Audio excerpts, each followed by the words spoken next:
Good afternoon, everybody. Good evening, depending on where you are joining us from. I just want to introduce myself real briefly. My name is Tina Coyne, and I am the founder and organizational director of Queer Aesthetics. And I am absolutely thrilled to welcome all of you to our first QA Roundtable. Tonight, we're going to hear from 5 of our fabulous contributors whom you can see on your screens, and they're all from our inaugural issue, which I am very excited to announce will be printed within the next month. So it's finally happening for all of you that have been here from the beginning. So thank you so much for your support and your patience during this journey. For those of you who aren't as familiar with Queer Aesthetics, this project is an open access publication dedicated to building new knowledge informed by queerness and anti-elitism. So QA exists as a hybrid form publication, which will be available both as a physical journal and an open access web platform. So if you didn't get your hands on a copy of it, or you're like, print media, that ain't for me, you can access all of the artwork and the essays and all of the fabulous contributions to this issue on our web platform once we go live. The seminal issue, which is called Queer Possibilities, is inspired by the scholarship of queer color theorist Jose Esteban Munoz and features work and authors and creatives, over 25 of them, some of whom are joining us here tonight. And QA began as my creative thesis in grad school, and it has grown into something so much bigger than myself. And this event and the upcoming release of issue 1 have been a part of a journey more than 3 years in the making.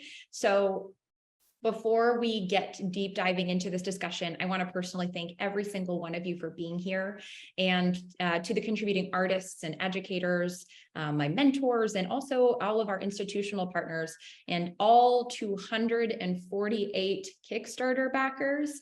There were so many people that wanted to see this project come to fruition, and it wouldn't have been possible without all of you. So before I introduce the stars of tonight's evening's discussion, I want to briefly address the way that tonight's discussion will be structured, so everyone has a little bit of an expectation of what they're getting themselves into.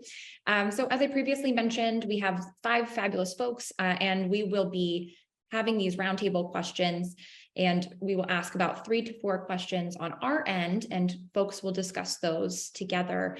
We encourage all of you who are attending to ask questions for our panelists throughout the session using the Q&A function at the bottom of the screen. Questions will be able to be viewed by other folks here in the webinar, and people can upvote for questions that you'd like to prioritize. So that way we make sure we answer all of the things that you want to know about the publication and about everyone's work. So we will be saving approximately 15 to 20 minutes for this conversation at the end. So that Q&A is the piece I'm actually quite looking forward to, because I know I've had some discussions with everybody in this panel, so I'm excited for the kind of rapid fire questions too at the end for some surprises. But without further ado, let's meet all of our contributing artists this evening. So first off, I'm going to introduce Ra Ella, who is a contributing artist and had the short film from her installation, Supernova. Ra is a video, digital, and performance artist and PhD candidate at the University of Applied Arts in Vienna, Austria. Her work has been exhibited extensively, both nationally and internationally, at spaces including the Venice Biennale, the Nuit Blanche, the Museum London, Williams College of Art, the Miami Art Basel, the Neue Vide, the Kunst am Sprinkney, the Kunsthaus Graz Museum, and the Onnoyes Cultural Center, amongst many others. So welcome, Ra. Thanks, Tina. Hello, everyone. All right, next up we have Teresa Fleming, who is a contributing author with her fabulous article, Raucous Perversities, The New Domestics. Teresa Fleming is a writer and artist whose work explores visual cartographies, digital textures, and geologic histories. She received her MA in Visual and Critical Studies from the School of Art Institute in 2022, and currently works at the Art Institute of Chicago, developing programming and events. Welcome, Teresa. Thank you. So excited to be here, kind of sharing work with you all and hearing from you. And next up, we have Dakota Newt, a contributing artist from issue 1 from the photos drawing series Human Paper Dolls. Dakota Newt is a Los Angeles-based artist, and he's exhibited in galleries and institutions throughout the Los Angeles area, including Charlie James Gallery, the Shoshana Wayne Gallery, and the Torrance Art Museum. His work has been featured in High Fructose magazine. Welcome, Dakota. That's me. Okay, hey everyone. Thank you. And next up, we have Emmerich Kennard, who served as a peer reviewer for the issue 1 and is one of our artistic collaborators. Emmerich is an artist, writer, and heretic based in Portland, Oregon, working primarily in illustration and comics. Their work has exhibited throughout the United States and has been recognized by the Society of Illustrators and nominated for a Lambda Literary Award as part of the Prism Comics Alphabet Anthology. They are among the artists featured in the acclaimed documentary film, No Straight Lines, The Rise of Queer Comics. Welcome, Emmerich. Thanks, Tina. I'm really happy to be here with you all. And last but not least, we are joined by Kit establishing editor and design consultant on this journal, without whom this work would not be possible. Kit Sohn Lee is a designer, developer, and artist based in Brooklyn, New York. Through a form-agnostic practice spanning web experiences, graphic systems, installations, and language, both natural and programming, they appropriate the methods of contemporary computation towards the collective sabotage of their control structures. Kit is also a co-founder of Codify Art, which is a multidisciplinary collective dedicated to supporting queer and trans artists of color, and the 21 to 22 visiting fellow at the Amarim Center for the Arts and Technology. They have collaborated in an educational, speaking, and/or design capacity with a variety of cultural institutions, including the Whitney Museum, the Brooklyn Museum, Queens Museum, Casa del Lago, UNAM, New Media Caucus, and Printed Matter LA Art Book Fair, in addition to exhibiting their work in the US and abroad. Kit holds an MFA in graphic design from the Rhode Island School of Design, otherwise known as RISD, and BAs in visual art and literacy arts from Brown University. So welcome, Kit. It's good to have you here again. Thanks, Tina. It's good to be here, and I'm excited to talk with everybody. Alrighty, and with that, I'm going to waste no time getting to our first question, which is something that a lot of us have been talking about for a long time, and some either explicitly or implicitly. How do you define queer aesthetics, and how does that queerness inform your practice or your praxis? I can jump in first, if that's all right. And I think that this is such a great question and kind of a paradoxical one, because I think for me, queer aesthetics has to do so much with sort of this resistance to definition and, attaching particular kind of static meanings to the images and the words that we're talking about. But I would say that in my work, queer aesthetics really comes up sort of as a mode of investigating the ways that naming the body and representing the body becomes a way of also constituting the body. It holds this real kind of tangible power.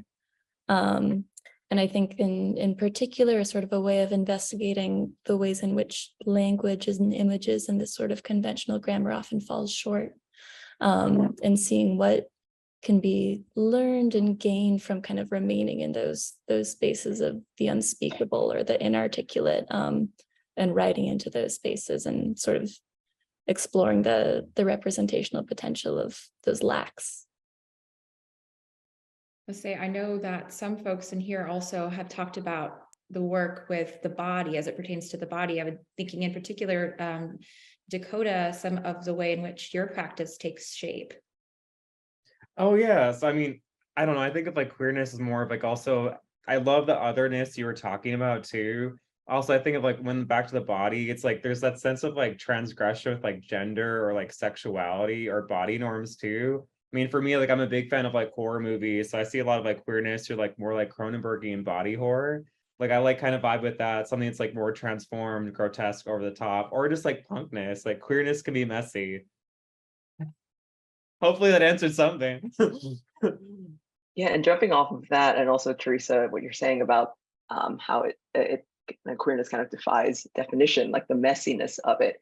I'm always brought back to the ways in which language around queerness, language around the ways we identify ourselves through our pronouns or through, you know, whatever whatever term we use for our gender or for our sexuality. It's so personal. It's always changing or never changing. But at the end of the day, it's just what feels right for yourself, and what communicates best, what how you see yourself moving throughout this world, to somebody else through that vehicle of language. And that's so difficult in many ways. And I think queer aesthetics in a lot of ways is work that comes out of the struggle to articulate these intensely personal experiences that aren't shared by the majority culture. And because it isn't shared by the majority culture, it becomes even more of a challenge, and also even more important to struggle to succeed in, to celebrate this articulation of ourselves in whatever form it takes, whether it is linguistic or visual, musical, yeah, whatever the span of queer aesthetics and queer aesthetics journal is, I guess. Yeah, a little bit of everything, because I know that we have all sorts of media, and I think a lot of us have visual artworks engaged with this, or purely visual artworks, I would say, but we do have some other collaborative works. So Ra, I'm thinking about your piece. Yours is one of the ones that's a little harder to capture in a still image, right? Because you have a video work and an installation that you're bringing in. What does that look like for queerness to you, and how does that affect, you know, that medium as well?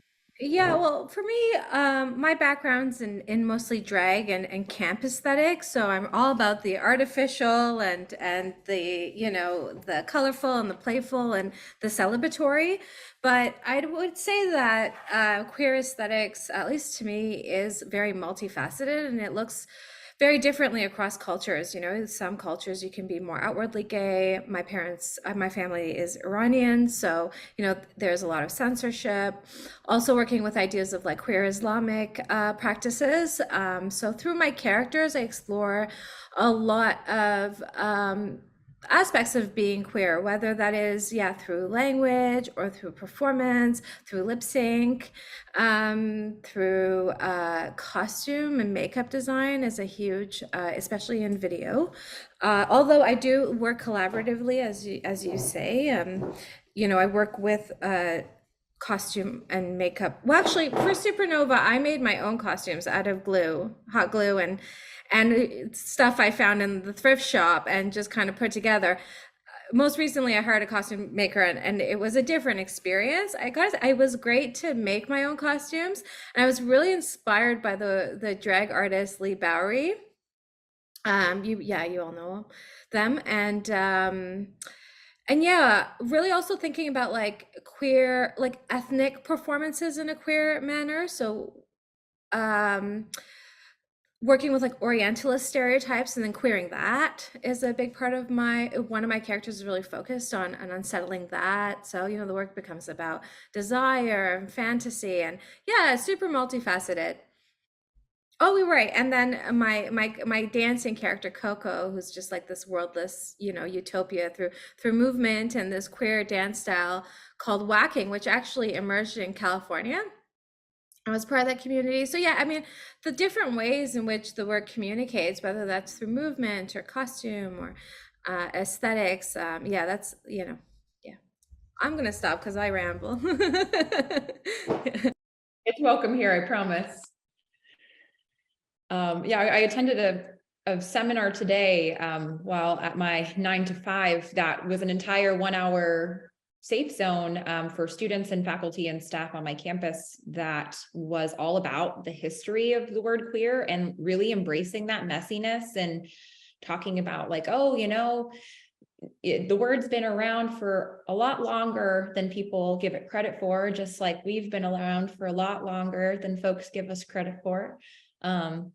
Spanning cultures and, you know, thousands of years. So, and so hundreds. And so it's it's so interesting to apply like this messy term queerness, which is constantly evolving, and then to apply that to aesthetics, which have been, for all intents and purposes, quite rigid, and have changed, over time, and have made space, but maybe have prioritized certain things. But I would love to hear some other takes on queer aesthetics as it pertains to you personally. I feel like there's despite the really distinct differences in the way that we're all practicing as artists, I'm hearing across these reflections that there is a through line of resisting something. When I was first engaging with this project as a peer reviewer, I really felt caught with this question of wanting to understand for myself what queer aesthetics means to me beyond like what it isn't, beyond a stance of like negation, rejection, which I do think is powerful. But one of the through lines that I'm hearing in the way that you all are speaking is one of a kind of insistence on alternative possibilities. And I think that that's something that you can consistently find in what we might call queer aesthetics through differences in like culture, approach, location, craft. I really think there's something incredibly powerful about both visions of making and practices of making that are really struggling toward this often, sometimes really frustrating insistence that there must be a different way to exist, even if you don't know what it is, or you're trying to feel into it, or you're trying to tap into histories of human existence that have been really obfuscated. The theme of the body came up multiple times. I'm a verbal processor, so I'm just kind of going, and I'll pause myself there, but that's what comes up for me initially, Tina, with your question about how this relates on a more like immediate personal level beyond a creative practice. Not that those things are distinct, but yeah, often I feel like they are so together. They like if their Venn diagram is a full circle, oftentimes. And so, when Kit was saying too about queerness as being something that is so personal, but as artists, all of you are putting your work and your identities out constantly when you're making work. And so I wonder, how does that affect queer aesthetics, knowing that, not the publication, but the practice, right, of being so visible, where visibility has been, so desired and also so feared, because of the real implications of safety concern, right, that folks are navigating. Well, I mean, I think there are limitations with where we can show.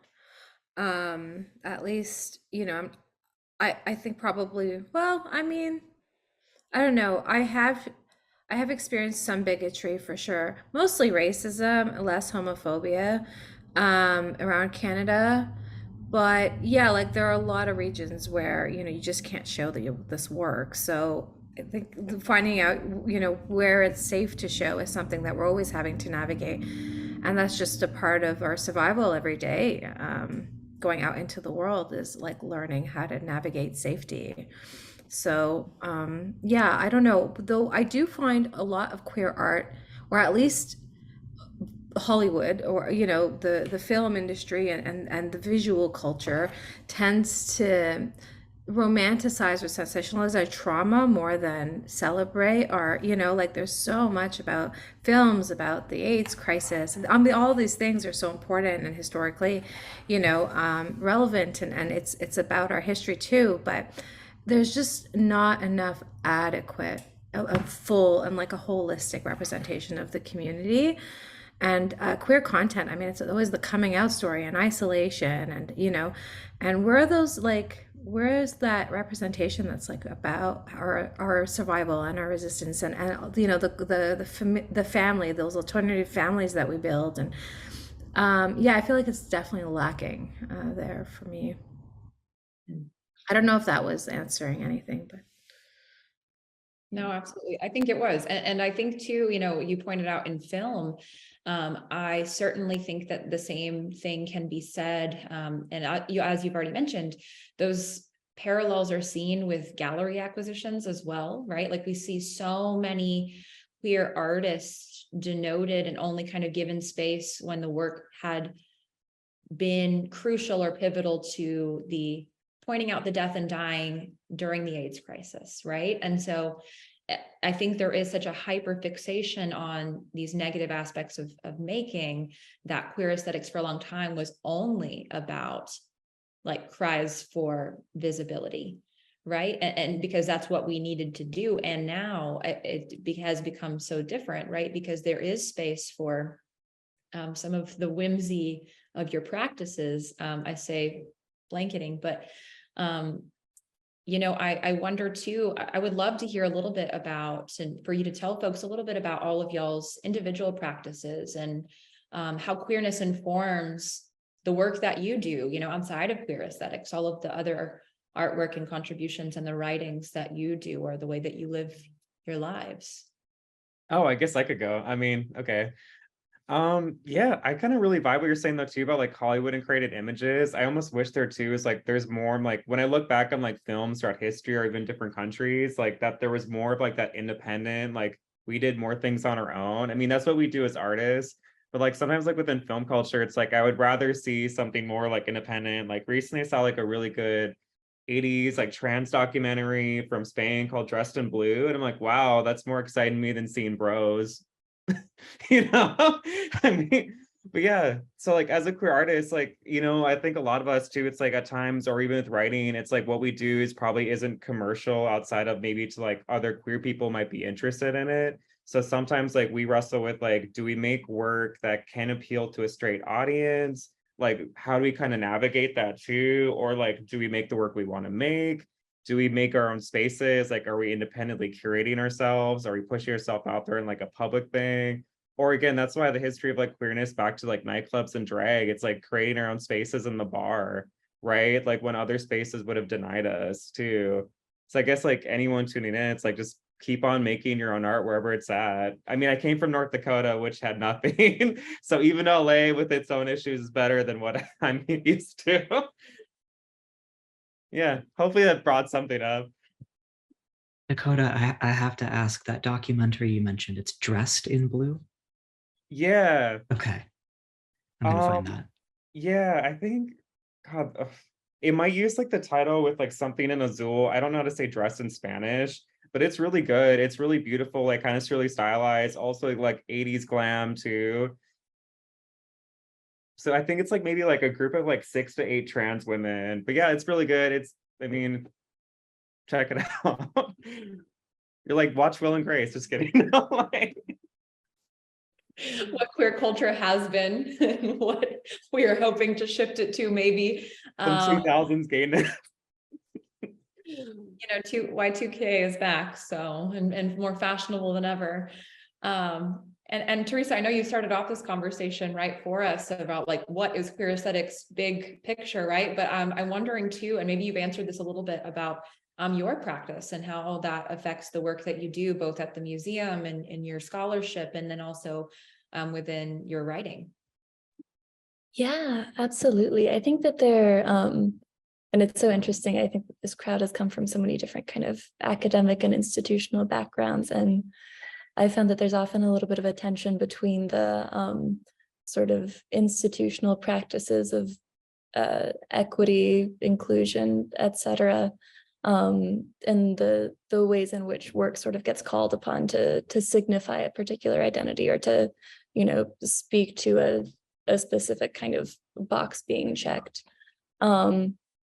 But I think especially in terms of my own work, where this often feels like it shows up is kind of a resistance to disciplinary boundaries, in addition to the particular boundaries of kind of identity that we've talked about. And it makes a lot of sense. I think that this group is sort of working with so many mediums and blurring the line between these different, sort of ways of articulating these projects. Because I think I very, very much found that in my own work, that it's a process of, finding the right form and finding the right medium to express something, but also of drawing from sources that don't necessarily have a, kind of an institutional or a generic affinity, but feel as though they have that kind of a spiritual kinship. And I think for me in my practice, that often means kind of a leading from the margins or a reading from the margins, and looking at those spaces that feel as though they're almost not present, and seeing the ways in which they often are instrumental in these kind of larger bodies of work. My little theory nerd brain just is like, disidentifications, let's go.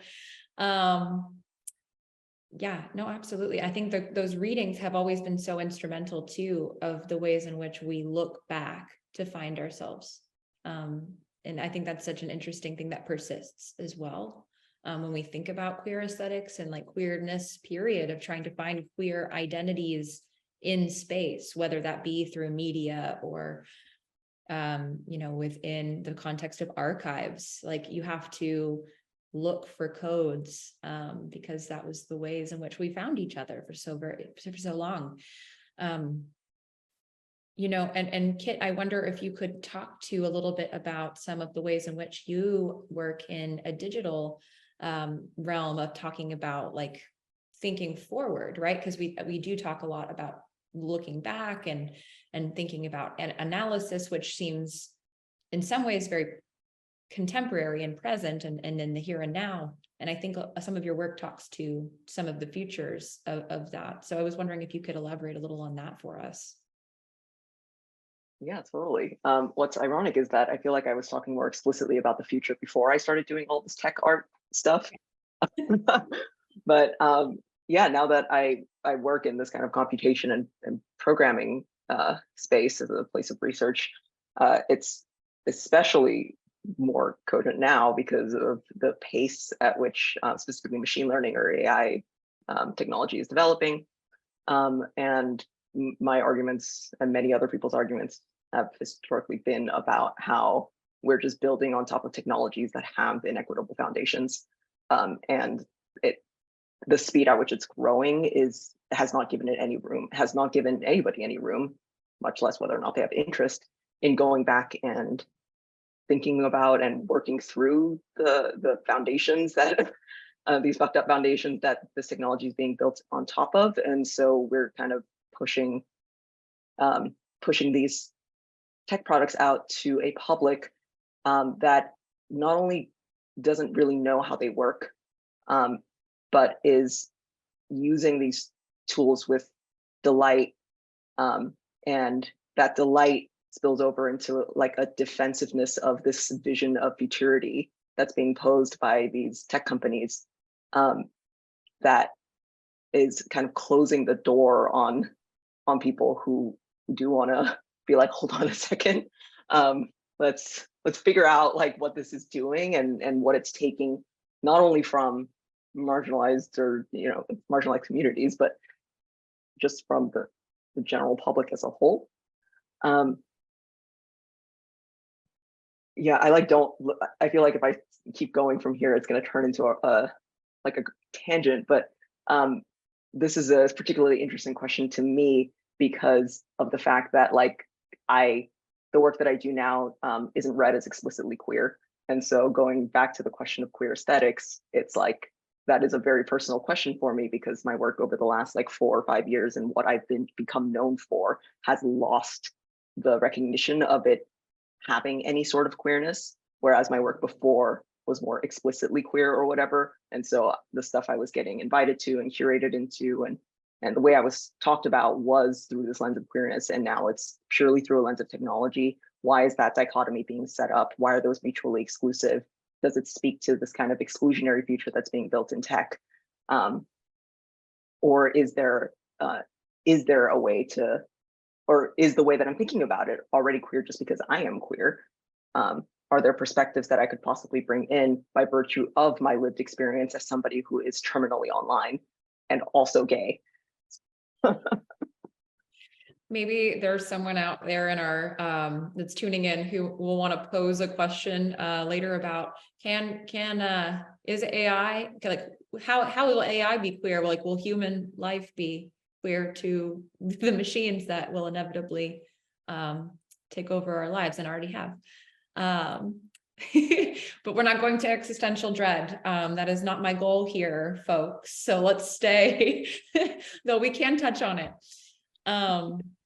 You know, and I'm thinking too, Emmerich, I would love to hear a little bit from you about the ways in which your illustration work, and particularly I'm thinking about your series, and I'm trying to think of the name, but they were like the deer anthropomorphized creatures who were like escaping a gendered world or escaping binaries. And I'm wondering if you could talk a little bit about your work, maybe not that series, but I always come back to that one because it was explicit, and also I love hearing about all of the implicit ways in which our work is still important and queer, regardless of if it's visible or read as explicitly queer, which is also rambling. I apologize if that wasn't really a question, but I'd love to hear from you. No, it's all good. It's all connected. I feel like I want to weave that in with some of what Songkit was saying about the inherently unethical foundations of AI and a lot of other technology. So I work in multiple mediums, but a major one is illustration. And in that industry, the problem of how AI is being developed and utilized to further devalue and exploit the work of illustrators and other commercial artists is a big conversation. And one of the ways that I have been approaching the way that I work, that I think is very much tied into what we might consider queer aesthetics, is this question: how can I make my work impossible for AI to understand and replicate in terms of the way that I visually make imagery? Which isn't to say that, poor attempts can't still be made, but I think that something that gets lost in a lot of the conversations that I'm seeing with my peers in illustration and comic spaces, because those are my kind of primary spaces, is talking about kind of false binaries and false dichotomies.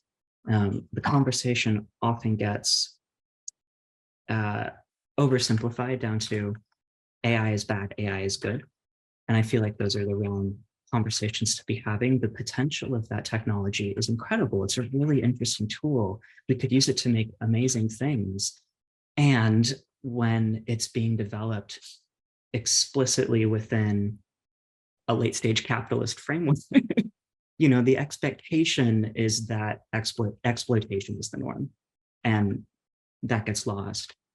And so, kind of coming back to questions around my own practice and how I make,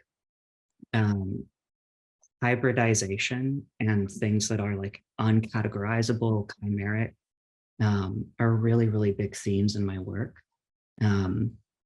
Although I use the terminology of like illustrator and comics artist to kind of set a reference point for the way that I make, I've found more recently that a more comfortable, broader descriptor that feels more right is storyteller, because all of my work is narrative in some way. So with Cloven, the series that you named,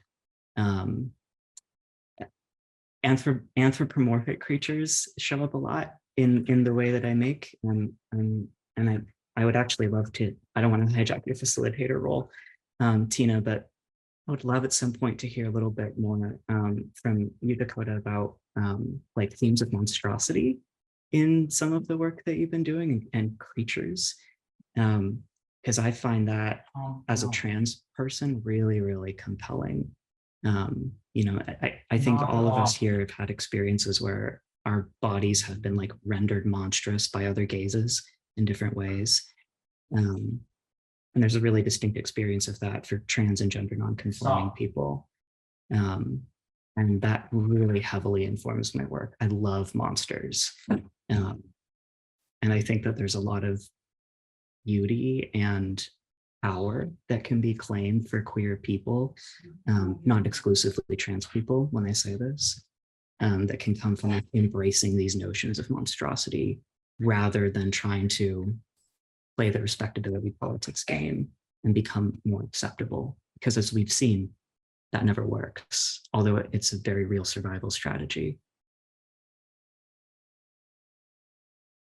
Yeah, I'm like, I was really just vibing, connecting, like from the get-go, it's like anthropomorphic too. Like there's something innate about like that sense of transformation, like character building too. I'm like, I was thinking like, okay, like AI, it's like when it replicates work too, especially like depending on how many elements are combined, I mean, it tends to look really bad. Like where like the technology is at right now. So it's like it's interesting. It's like even though it is mimicking people's work right now, like there's certain levels of like how it can combine like different things or certain numbers of things too together. That's really interesting. So like something that's like more out there, more combined, like collage aesthetic, that kind of like queer aesthetics we've all been talking about. It's like harder for it to read. I guess like queer cultures too, it's like, or even just like different culture around the world, like ideas like I've always latched onto like animals as transformation. I mean, I know like I think like mermaids also like have to like symbology within like trans culture too. So there's different things like mythologically, I think like we vibe with as like queer people. Like for me, I'm like I vibe with animals because I came from a very rural background. So it's a kind of a way to take something like I grew up with deer heads on the wall. So it's a way to play with and subvert that. So I like became like the animals that I saw around me and to mess with it. But then I'm like, I didn't know way like, okay, it's like maybe other queer people in like LA, I don't see it look at animals the same way. But also like North Dakota, I'm like, it was kind of fun to like scare them, but also like make them laugh too. So like I've had a kind of fun work around it, like using something more anthropomorphic. But again, like queerness is about like self-building, like self-mythology, right? Like we create our own mythos to share to others. So if like anthropomorphism is the way to do that, I mean, just like you to like Raw talking about like drag or character work, like you build your own myths.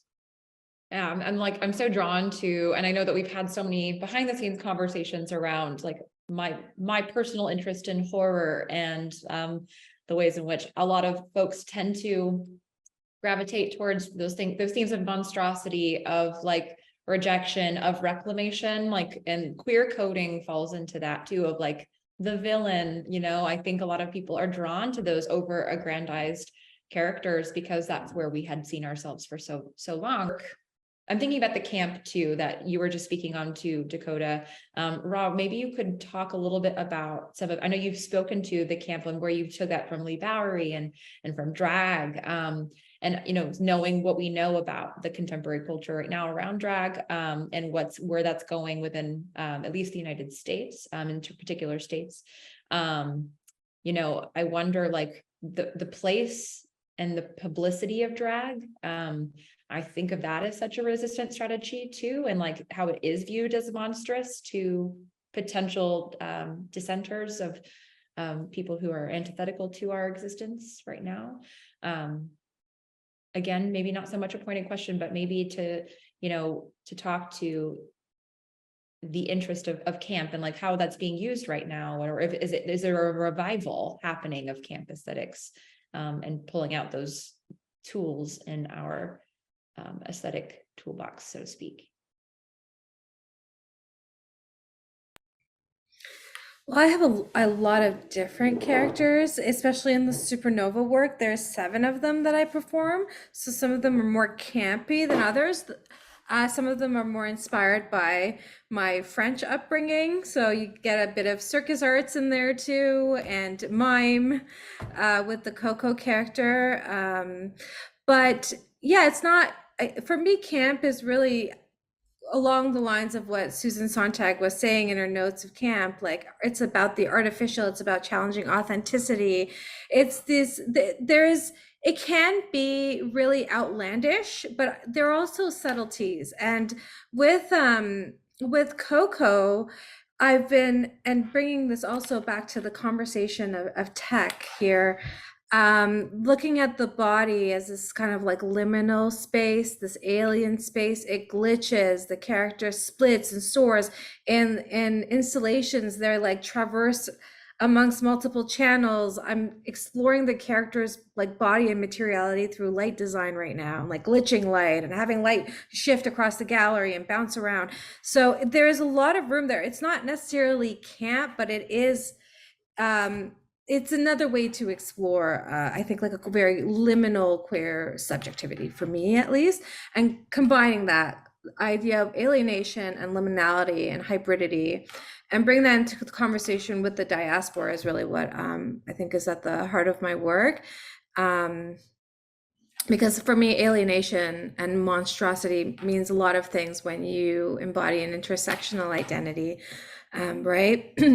Being like a refugee and being a woman of color. So I've, had to kind of let it be in the liminal a lot throughout my life. And so exploring the character's liminality through things like, I mean, I have so many different points of entry in the work there in terms of its aesthetic. Sometimes it can be really minimalist, and then otherwise it can be really, really like, theatrical and different various cultural upbringing. I did, however, work many years in a gay bar and did a lot of actual drag performances. So that is something I'd love to bring into the work, especially through the script writing and the humor and the comedy. And through that, I can really get super political and seduce people into the conversation in a way that I wasn't able to when I was just making really political, loud work that I think was more activist type, guerrilla art. This feels, camp aesthetics allows me to really seduce people and kind of bring them into the conversation, and then cross those boundaries where they're not comfortable, but then they want to engage, and the colors and the characters and the theatricality, they want to stay with the work. I've heard so many times, I watched Supernova like 3 times, and I'm like, that's amazing. Like, video art, you're lucky if they stay with you for like 60 seconds. To watch a film 3 times, that's really something. So that's like a real win for me when I hear that. And they'll bring their kids, because it's seductive. So you have like 8-year-olds engaging with the work, and that's always really exciting for me too, because they're learning. This is like, get them while they're young, and so anyway, that's, again, not sure if it's the question, but no. And I mean, I think it kind of brings us really naturally, and like so excited for the second really big question I had for everyone, which was to talk about, your contributions to queer aesthetics, or your contribution to this project for issue 1. And I'm interested in hearing how, what that work looks like for some of you, and what those experiences were like, and then also, how you became involved in the work that you are doing now, and the work that you did with this project. I can speak to that. I feel like I've talked a lot, so I'll be concise here. But Tina actually reached out to me directly, to my memory, which was such a delight. It's always a wonderful feeling to be invited into something.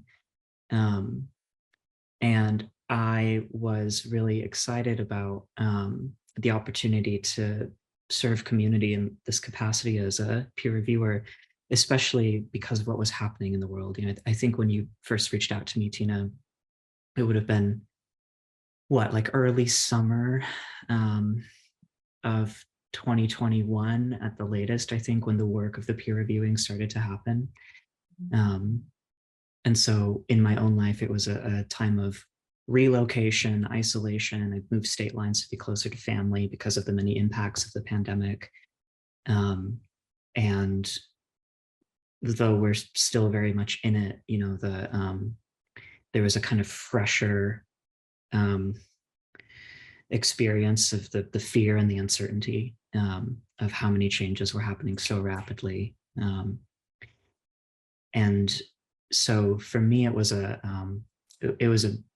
kind of an anchor back into things that I both really loved doing, because I'm a nerd and I love language and I love editing work, and in a way that allowed me to reconnect with queer community, which I had felt very isolated from during kind of the immediate first year of lockdown, and trying to really reduce being in public, reducing points of possible transmission. I have loved ones and family who are much higher risk than me, and so we were acting very, very cautiously, and still do.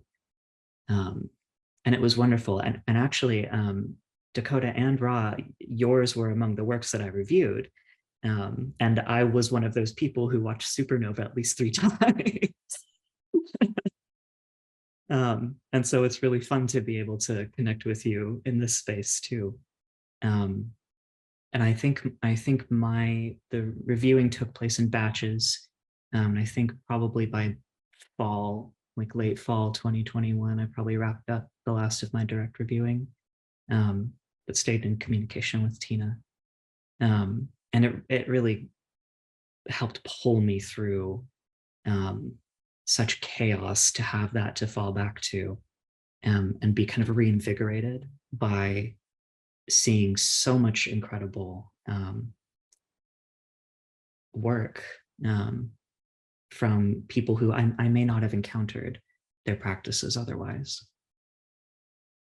And there were so many people whose work we reviewed that wasn't selected, that was, for one reason or another, because there was so much amazing stuff that folks were putting forward. And I was like, oh my gosh, I hope this person resubmits for a different issue, because it doesn't really fit here. But like, there was so much stuff that we had to like chop, so to speak. And as it was so nice to engage with all of your essays and your artworks and your artist statements, which I know I'm not the one to speak right now, but I would love to hear it too. I mean, Kit, you were pulled in pretty early as well. And I wonder what that experience was like on your end, as being one of the people who was brought an idea forth, but really was kind of in the space of all of us just kind of fumbling around in the dark, trying to figure out what worked. I would love to hear about like kind of what your experience was with that. Yeah, but before I get into that, I wanted to piggyback off of what like Emmerich was saying about just the reinvigoration I felt at seeing so much wonderful queer work in a moment of isolation for many people. But I in particular was feeling that way specific to my queer community, because Tina cold called me in 2020, like fall 2020, if I'm remembering correctly. And I was in the middle of my master's thesis in Providence, Rhode Island, which is not where most of my queer community is, in Brooklyn. And all the work I was doing with my collective Codify Art, like I had, put that on hold to go to grad school. And so what had been a daily process of finding like queer artists and queer makers and bringing people together and, reaching out and organizing exhibitions and showings and readings had just turned into nothing. And then everything shut down. So it was really definitely like just a wonderful moment of seeing just the breadth of making and thinking that was still happening, of the variety of perspectives and approaches to queerness and experiences that people were having, all from my computer in a tiny rented room. But yeah, just going from there, it's kind of like I really appreciated, I'm going to go kind of like backwards in this, but I really appreciated the process of, once we received all these submissions and going through them, like the fact that there was enough work submitted and there was so much wonderful work submitted that the editorial conversation could be, does it fit this theme for the inaugural issue? That felt really important to me, because I think Teresa said something about how like when we were talking about queer visibility and how institutions just kind of want to leverage that to say something about themselves and towards equity or whatever. And I feel like I'd encountered so much of that trying to put together like queer projects at all that involved multiple people, where the only common line felt like everybody was queer, but it wasn't engaging with the work directly. It wasn't engaging with the particularities of somebody's approach. Like I just didn't feel like there was, the work didn't matter as long as the person was queer, which I thought was is just a super disrespectful way of putting anything with the term queer together. And so, yeah, like just being a part of that editorial conversation where we could really engage with these works that these submissions that we were like, this is amazing. And can we have this argument with each other in a Zoom meeting about whether or not it aligns with this theme that we have spent so many conversations trying to articulate for ourselves and for the journal? Like, how do all of the works that we're considering come together to form a holistic image around this theme that has a direction without sacrificing breadth? I think that was like the big editorial challenge from the get-go, when it was like this amorphous blob of an idea of a journal. Even starting with, what does it mean for an academic journal to be accessible? What does it mean to make a truly queer academic journal? And having to dig into the roots of that, the challenges of that, because it's having to allow for and consider all these different media types that would not normally be considered for this format. Or like, how do we come up with like even just a design that does justice to this variety of work, that is as non-hierarchical as possible when reading tends to be linear. And it's like when publication formats tend to favor one thing over another. And so I think a lot of those conversations innately felt in this liminal queer space, because of the fact that we had to kind of work through it in this editorial room, not necessarily what it meant, like, in a hard, definitive way, but what could we pull together with the responsibility and the trust that we have been given by people submitting this work, that would honor not only the kind of like risks we wanted to take, but also the risk the work itself was taking. I think that was like it was a super challenging process, that's for sure.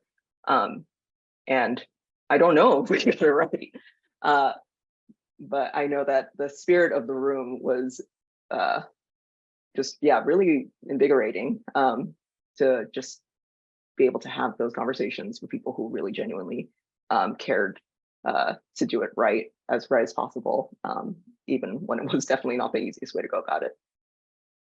And, before we switch back to, I want to talk to also what that looked like for everyone on the other end, right? Of like, you've submitted your work and done all these things. And I will say the one thing that I was really happy that we were able to do with this project is that, we can say we did a lot of things, but we didn't sacrifice the vision, right? Like we took a long time to make this, and it's because we had to do it our way, and our collective way, I say, like the queer way, the way that like the institutions really weren't backing up. And I think the thing that was so exciting to me, when you talked a little bit to this kind of de-hierarchalization, which is, what a word, I was so happy to hear the amount of folks who wanted to like get involved that were in very different capacities, in like the art world and the academic world and the queer world, who had these lived experiences that weren't deemed scholarly, right? Or like these works that they're putting into space that are incredibly cerebral and like life-changing and like sensational, and sensory, right? Like all of those things that could really change minds and act with and feel, you could feel. I was so happy to have like some of our other peer reviewers, right, that were like content librarians and like had done their own projects on the side. And I will point all it's on our website. Michael Mungan's fabulous like queer film archive, which is, free and accessible to the public. And, a longtime collaborator of mine whom is a trans high school art teacher in Texas. And, we really tried to bring so many people who maybe are excluded from these conversations around what is like scholarly. And we recreated for ourselves. So I was so excited that we were able to do that together. But I do so badly want to hear a little bit about like what that was like on y'all's end, besides the waiting process, which I know probably was not your most favorite. Well, I love that you bring up these questions of kind of access and, coalition and consensus building, because I think one of the things that really stood out to me as someone contributing to this project was the ways in which it really had this attention for like the material realities of how work is made. And I think that often within, academic and artistic institutions, it's kind of like a dirty secret, or like a thing that you're not supposed to mention, is like how you're living while you're making the work, and how you're, producing it, and how like it's actually coming together. And I think that, the work that I produce, but I think I see this also in a lot of other work that's featured, is sort of the moments in which our critical and theoretical frameworks don't quite adhere to like the lived realities of like being in a body and making work and doing these things, in different kind of sets of circumstances. I think that so many things, I'm sure, have changed in many of our lives over the past couple of years. So I think that, being part of a project that was really attentive to those aspects of how the work was being made, is kind of the part of inclusion that often gets waylaid a little bit, but feels really, really essential to me.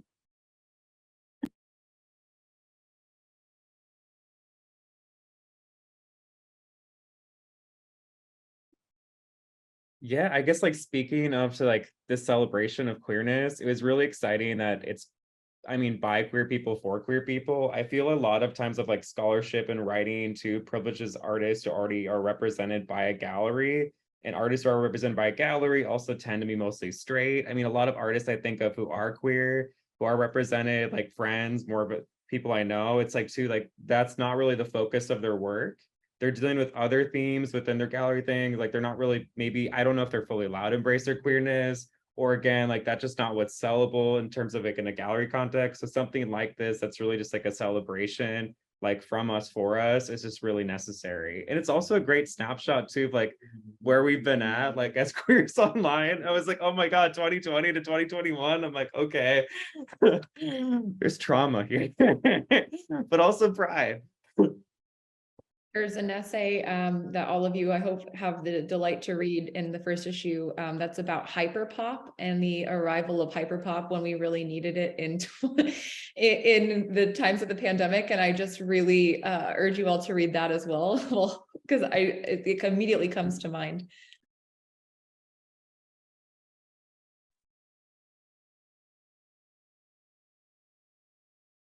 All right, and I think we're going to have time for our last question before we get to Q&A. So if there are folks who have questions already that are not being answered, again, please drop them in the Q&A area and we'll get to them here in a bit.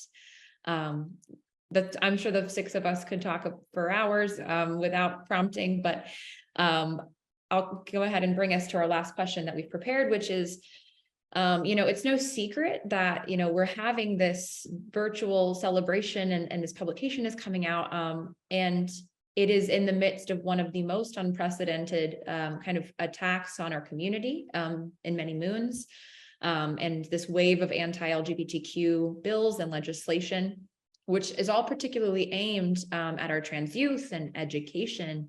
I wonder, in the wakes of these kind of attacks on our community, how can we mobilize art and creativity and our resourcefulness, like our queerness, to fight back?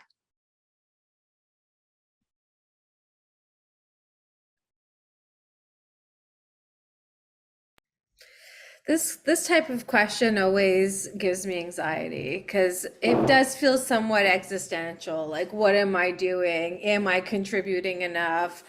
Does my artwork actually impact anything other than like generate a conversation, which is fantastic, but is it just only amongst ourselves? You know, like, is anyone really listening that I need them to, the people I need to hear this and see this, are they going to have access to that? They're going to be interested. And I think my line of thinking is a bit split here. I'm both like, we need to get out there more. We need to do the work of being on the front line as artists as well, not just doing social media posts, which I'm all about social media activism too, coupled with doing works like signing petitions, funding, organizations, like doing the other policy changing, creating shelters for trans homeless folks. And, like, I think we need to do that work as well. And we can get a little bit comfortable with just feeling like, okay, I made a post on social, or I make political art, and maybe that's enough. And then there's this other side of me that's like, a complete wanting, like a refusal to participate in any of it. This like, why are we always asking for permission or for a seat at the table? Or, like, where is that, that total refusal, that like delinking that might be required.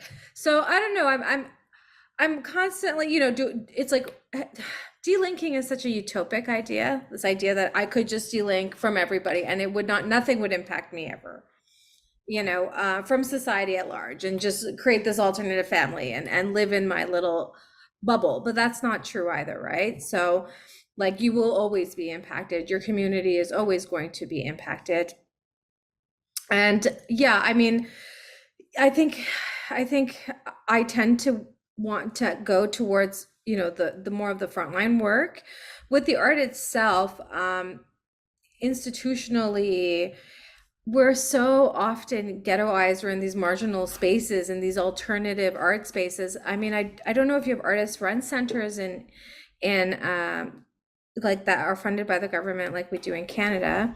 But the artist run centers to me are like kind of safer spaces for artists to show in, because they tend to be run by artists for artists, mostly liberal, often queer artists are running the spaces. They're much more community and discourse oriented than, say, the museums that are trying to serve their, I don't know, the elite, who don't want to be confronted with queer art or anything that's too political.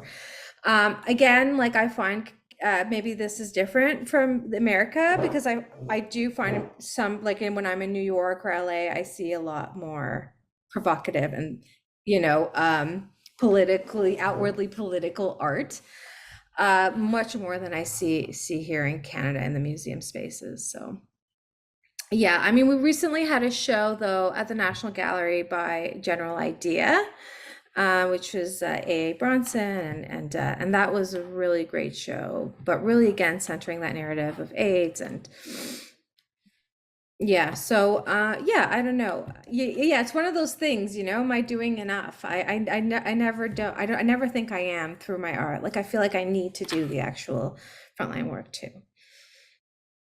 Yeah, absolutely. I think that everyone struggles with that, and not just in artistic practice either. I mean, I speak to a lot of folks who kind of feel the existential weight of, am I going to all of the protests? Am I present at these events? Am I signing these, am I going to the state legislature and pleading my dissenting case, right? Like, all of these things that for so many people are not accessible, right? And so it's like, how do you continue to advocate and potentially educate, on the back end, where we can have an impact and we can have reach because of the ways in which our engagement is so visual for so many folks, right? Like, I mean, I know that we're going more to digital spaces, and I think a lot of the way that people get information is so accustomed to and aligned with visual like visual information. And so I do think there is like so much merit in that, you know. You're certainly not alone with the am I doing enough aspects of that conversation. And I know we're all in different places too, right? So I think some of the legislation looks very different. So like back in my home state right now, there's 51 bills alone. And that's hard. And, you know, but there's one in California, which even then I'm like, how did that creep into that space? One being, you know, a couple being introduced in Ohio right now, where I'm currently teaching, you know, even though we have public funding. So that is a little different as well. That does have an impact about, you know, diversity, equity, and inclusion modules and conversations around inclusion. Those are deemed politically charged, which I think was something that is so difficult that people are finding themselves in, of like, you know, we've always had the conversation that like the art is political and the body is political. But I hear so many people being like, and I wish it just wasn't, you know, I wish that we could exist and not have that. And it does make the work we do so empowering and impactful, you know. Whenever it gets really hard, we can think about, well, at least I can reach X, Y, and Z, you know. And I wonder too, you know, are there other ways, are there other strategies that, you know, maybe some of you have been seeing in your circles, through writing, through media, through education, and these many visual mediums that we're all, and auditory mediums as well, that we're all potentially engaging with? Yeah, I think that this is one of the areas where I find myself always coming back to sort of this idea from queer theory that, you know, progress is not linear. And I think, you know, maybe even a few years ago, it was easier to see how far things seem to have progressed in the past decade and say, oh my gosh, like it's coming together, like it's, you know, things really seem like they're on the up and up. But I think this is certainly a moment that kind of reminds me that these things are so cyclical. And it feels like it's this return to policing, not only of the body, but of the image, that seem like they really go hand in hand. And so when I think about the question of like, is it enough to be, you know, doing this work kind of in the space of representation and ideas, or, you know, should you be out in the streets? It feels a little bit like a false dichotomy to me, and that those things go so closely together. My project dealt a little bit in the Hays Code, and that's one of the things that feels very, you know, kind of deeply resonant at this moment, where images and books and educational spaces are so deeply contested. So I think that, you know, kind of understanding these two things as halves of one whole for me is kind of a productive way to not feel as though it's one lane or the other, but that they're kind of, you know, intrinsically linked. I really love that you brought up the Hays Code too, because I mean, I also think if you think of like other cultures around the world that are more conservative in terms of like what they're restraining with like queerness or like sexuality, it's like queerness will always survive in some way. It just, again, it's that continuum might not be as open or even made by us as now. Like look at like the film industry too. It's like it's straight people responding to like historically throughout different decades of like fears about like queerness, HIV, AIDS, like transness in the body too. We'll always find some form of representation mixed in based off of like what the dominant culture is fearing. And then I guess like it's just our role to like just keep making. I mean, when I was in North Dakota growing up, like the power of like seeing queer images online too. I mean, like Jose Espan Munoz, or also like him writing about like Vagil Davis. I remember like the Warhol superstars growing up, like learning about those histories was really validating in a probably pretty an escapist way. Cause I mean, again, like I was in a state where like you could be legally fired for being gay, which still is the reality in a lot of more red states. But yeah, just like the power of making these images that people can find power in, even if their daily life they're restricted. So yeah, just keep on. And I think, and this might be an interjection that maybe is undue, but maybe Emmerich, you can speak to this. I think a lot about the books that are being banned, right, in our classes. And I think so many of them target your field, the ways in which, comics and graphic novels have been instrumental to connecting our youth to knowing that they aren't isolated and aren't alone in the ways in which they are existing. And so I think, especially with the comic genderqueer, right, that's been banned in so many spaces, just for someone telling the narrative of their life and their coming of age. And I wonder if you feel like that medium is in any way seeing extra policing in these spaces. Oh, Sorry, I'm not sure have you no, no apology needed. It's I have so many feelings about this, and so I'm going to do my best to condense myself a bit. But Teresa, when you were talking about things being cyclical, that's very much the case in censorship of comics specifically. Part of what drew me to comics as a medium is it's just like really rich history as an alternative space of visibility and resistance for queer and trans people, because comics are so accessible. There's this like beautiful flattening that can happen with comics. You don't have to have a particular level of what's considered like technical skill to write a comic, draw a comic, Xerox it, print it on your home computer. There are so many ways to disseminate comics in the physical and the virtual world now. And so it's a really readily accessible medium for a lot of people to tell their stories and to hear other stories. Maya, the author of Genderqueer, and I were actually peers at California College of the Arts, where I met him. And it breaks my heart to see the way that our book is continually attacked. And I'm unsurprised. If you look back not that far into the history of comics in the United States specifically, comics as a medium, much like literature, has been heavily censored at different points in US history, and used as a really effective propaganda vehicle for US imperialism. And I could go off about that, but I won't. But, kind of bringing it back a little bit more into the earlier question in my own life, and this tension of, the existential crisis that Ron named of, is it enough? Am I doing enough? I think one of the things that I've been sitting with more with myself as an artist and a human is, what are the ways that I feel like can be most sustainably effective over a long period of time? And for me, that's in storytelling, because it's something that I find the well of energy I have available is so deep. And I have witnessed many times that well is refilled every time I witness the power of storytelling, when anything that I do can be a portal or a mirror.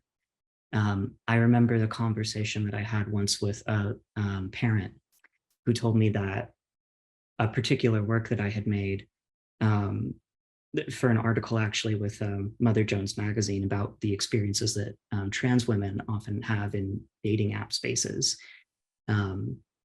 The illustration I made for that work, this parent had kind of a breakthrough moment where their experience of engaging with that imagery, for whatever reason, helped them feel like they understood on a more visceral level their child's experience of gender dysphoria.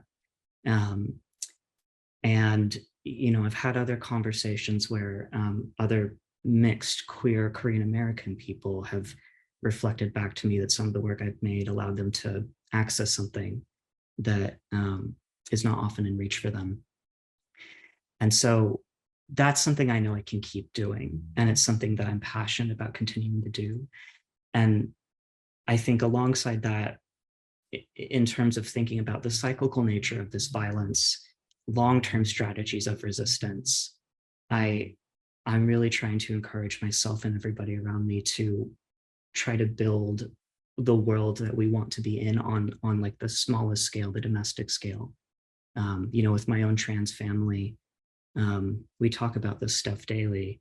How do we want to structure our lives and the way that we spend time with each other, and the way that we're trying to dismantle the power that exists between us in systems that we didn't create, but we still live within. And I feel like that work, it's a feedback loop. Those things constantly inform each other. And the relationship between those things then also gives me more energy to be more strategic about the ways that I'm engaging on the larger national political sphere. So I'll stop there. I could talk about that for hours.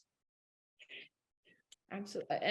And I think that this conversation is, you know, unfortunately just beginning, right? Some of these things that we're reckoning with and it's been happening for a long time. I don't mean to say that it just arose out of nowhere, right? That we've known this was on the up and up and coming towards us, and yet it doesn't make that any easier to reconcile with. And so I think it's so lovely to hear that story that you had, Emmerich, too, and knowing that someone engaged with your work and you were able to hear about it, because I think so often there is a dissonance between the ways in which we produce and make and create, and the ways in which we don't necessarily always hear the ways it impacts the people who view it.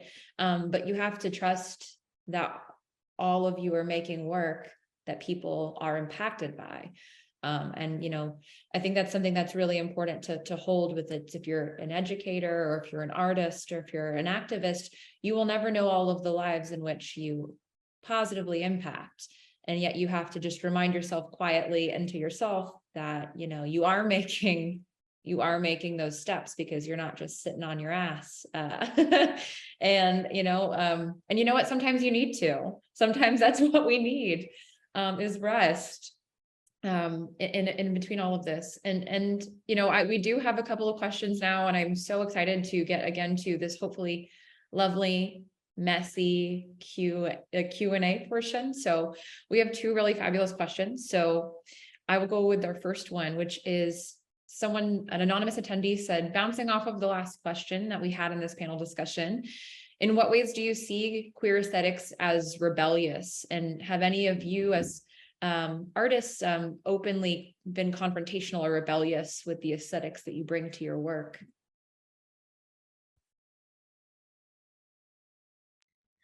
I have. I used to be the work used to be very abject when I first started creating, and I think I was silenced a lot and just told that it was too loud, it was too didactic, it wasn't ambiguous enough, you know, that prerequisite for good art.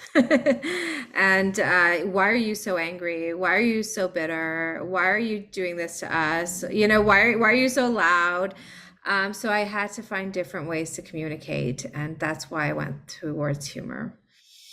Yeah, I also love mixing humor too, like humor with violence as a way to like kind of combine the two. It's making something that's appealing, but also it can mean abject at the same time. Like I love using like violence where like I'm pulling from horror references, like I'm cutting myself up, like the guts are coming out, or you're seeing like parts of animals, but then it's done in a cutesy cartoon way.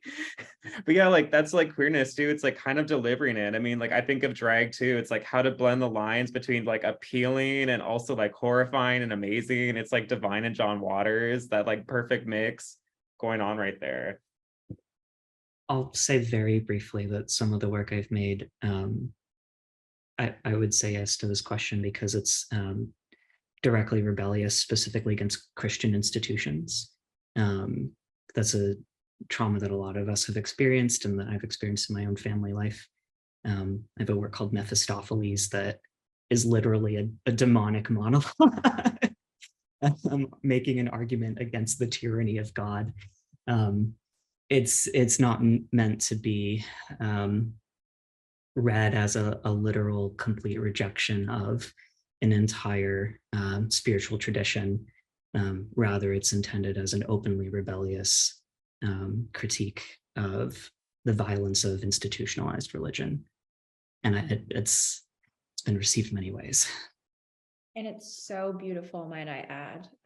Please look at it on Emmerich's website if any of you have the time, or if there's a way for us to purchase copies, Emmerich, let a gal know, because I need to know. I will actually be opening my online store up again soon, and there are still copies of Mephistopheles available. So if you keep an eye on my website or on my newsletter, which is linked there, you can find out. I was like, thank you. That was not a rhetorical question, so I really appreciate the direct answer. Okay. I would love to hear, Kit, Teresa, have either of you kind of responded in a way that is, I know that we're kind of working, that the three of us too, I know are working directly within institutions right now as well. And that makes it so tricky. We will talk to another question here in a moment. But I wonder about these like openly confrontational moments, and have you had the space while working to like clearly subvert and potentially destroy from the inside? Or have you had moments where you could be a little bit more confrontational, explicit with your rebellions? I would say that, yeah, I mean, I think you hit the nail on the head that there's always a tension between, sort of existing within this space and buying a certain amount of access with silence and maybe complicitness. And I would say that, maybe segueing a little bit into the next question, that one of the spaces I really see a lot of potential in the arts is the efforts towards unionization and labor efforts. And these spaces in which, kind of asserting a solidarity between, workers and divisions of the museum really allows for a group to kind of speak back in a way that isn't necessarily possible within the confines of sort of a professional, conventional setting, which is not really an artistically oriented answer. But I appreciate these bringing up the kind of material capital questions. Yeah, and I do, and thank you so much for like pulling into that next conversation, because I will quickly read what B wrote as a Q&A question. And I love the personal excerpt, so thank you, B, for doing that. They said, hi, B. Oakley here. I've been really invested in decentering queerness away from large institutions by trying to share knowledges in hope of building small interconnected networks for the dissemination of our work. The institutions, museums, and higher ed institutions will always fail us and will be funded by the rich in unjust ways they make and maintain wealth. For me, it's paramount that for any notions of queerness to be anti-capitalist, or at least critical of capitalism. So much of what I see in the art world is unwilling to challenge the fucked up intermingling of art and capitalism in fear of losing opportunity, which is understandable. I want queerness to be for and in service of working class people. So the question is, when and how will we overthrow capitalism as queer, trans, non-binary people? LOL. I had to read every bit of that. I really appreciate it. Yet I'm hoping your AI can save us, but not really. I don't think it's the I mean, who knows, But actually, I was thinking about, Emmerich, what you said about focusing on your trans family and the people closest to you and building those small communities first, because I also have been thinking about, who is immediately around me and what can I do for this group. How, and then like as a first step, because sometimes I feel like the issues, like if, I'm like, I want to take down capitalism, my brain kind of short circuits, because like there's that concept of like a hyper object, like climate change, where there's like a certain capacity for the human brain to be able to understand the scope of a problem. And when something gets beyond that scope, it's really hard to care about it for an extended period of time. And that's kind of how I get when I try to think about capitalism without falling into a hole of cynicism. And for me, it's always having to remind myself, like, what are the material realities that the people, that my trans family, that my friends of color, like, what are their material realities? What are the things they need? Who are the people in my neighborhood? Yes, we will destroy capitalism with the love and power of our trans families. And it's like, you know, unless capitalism miraculously one day falls apart within the span of an hour, and we can start from scratch, the reality of it is like, even as it's being dismantled, we will have to live within it, or whatever the dregs of it are. And so how do we make sure that we and the people we love survive that? Whether it's at full force like it is right now, or whether we make progress together in some way to start pulling it apart, we're going to need to make sure that we are living and taking care of each other every step of the way. And my strategy for doing that is to, you know, when I feel like I can't wrap my head around this and I feel like I don't have any hope of seeing this end, it's who are the people in my life? How are they living? What do they need? What can I do? What is available? What am I aware of is an available resource for them at the moment? And how can that scale to people who are maybe in like my next circle of acquaintances, or like the slightly larger community circle? How do I connect with that circle? How do we mobilize together? And then anytime it starts feeling too big again, I scale back. I'm like, and look at the people closest to me again and help me like fixate back on those questions. So incremental and cyclical.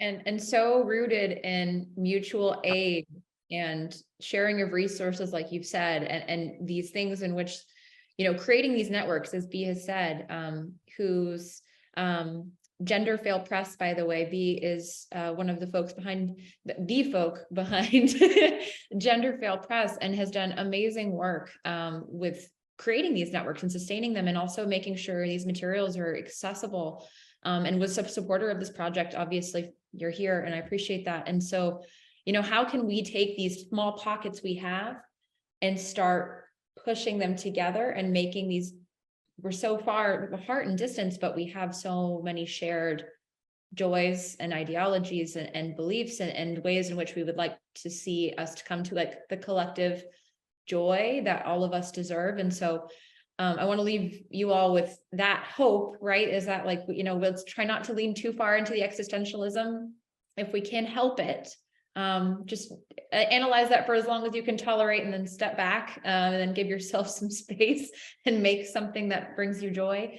You know, if any of y'all have not seen Everything Everywhere All at Once, go check it out. The rock scene is really where I want to live right now. So, I mean, this conversation has been nothing short of phenomenal. And I want to thank all of you again for being here and being a part of this project, and all of you, you know, who are watching this webinar and who are participating and asking questions. Like, thank you so much for being here. And, you know, this is such a milestone for this project. It's grown into such a beautiful collaborative experiment and community. And so I'm so grateful for all of your participation. And for those of you that are interested in hearing, you know, seeing some of the works, the video works, particularly that are going to be in issue 1, or some works that are by some other fabulous queer filmmakers, one of which was actually the short that is inspiring the feature film, the first feature film of one of our editors.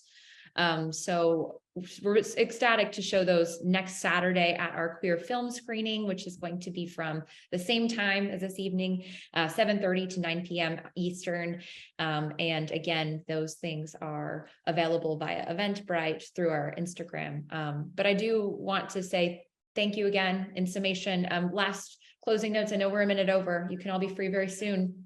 Last things anyone wants to plug, you know, resources or, you know, personal projects that are coming up. You can drop them in the chat. You can say them out loud. I would love to hear your adieus. I do have a show in Ohio in 2024, 2025. So if people want to know about it, you can follow my Instagram at Elehrah, ELEHRAH. Yeah, that'll be it for the States for me, unfortunately. I'll check it out. I'm holding it down here right now. I'll be there. I'll share two things. One is for anyone interested in more about the history of queer comics in the US. I just put in a link to the No Straight Lines doc, really informative. And then I have some work coming out soon this spring in an anthology called Roots, which is a Korean diaspora art book. I'll have a comic in there called I Don't Know How to Say This. And the best way to learn more about that is the Instagram that I just put in the chat. I was like, speaking of capitalism, you can buy my paper doll coloring book if you just follow me on Instagram at Dakota Noon.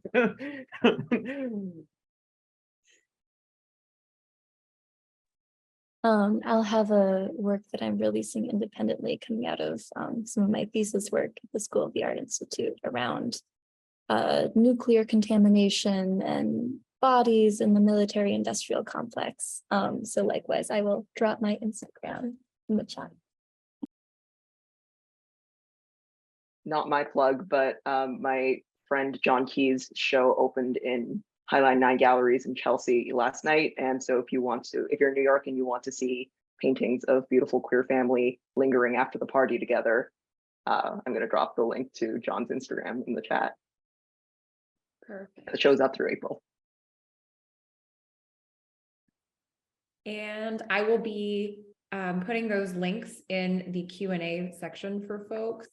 And what I will do actually, because it seems to be disabled because of technology and things that I am getting better at every day, I will go ahead and send these links to everyone who participated here today, and I will post them on our Instagram stories so that everyone can have access to these things.